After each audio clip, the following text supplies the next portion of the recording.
लगलू का खैलू ए धन की मोटाए लगलू हायु करा घरे ये शीशे का बेसी मजा मिले कि नई हर के बेना भुलाए लगलू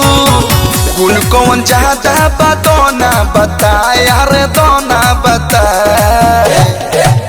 जब सुतनी बनम संगे खटिया लगाए धब मारेला झुलू फिरा हवा साए साए रे बनम के झुलू फिरा हाय हाय हाय तोर बलम के झुलू फिरा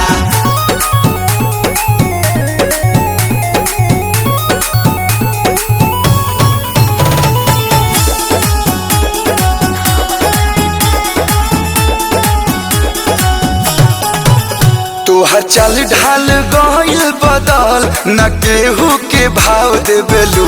स्टेटस देखा के आजकल करे जाहो घाव देबेलू सोया हमें राजा हम रानी खानी रहिले रोवा चाहे गावा हम सफा सफा कहिले बोली तोहर गोली खानी लागे धाए धाए अरे लागे धाए धाए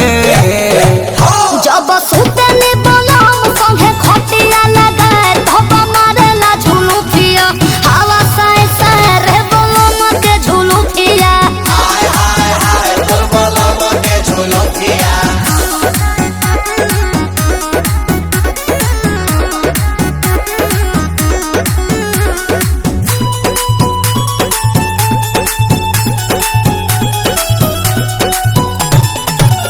हम एसी में राखी तो जान तू मुँह चमकावत रहू तो सवेरा करे पहरी कवेस्ट दोपहर नयावत रहू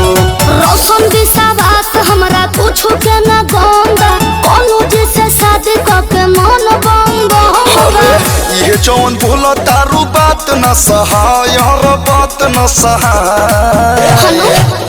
जब सुतनी बनम संगे खटिया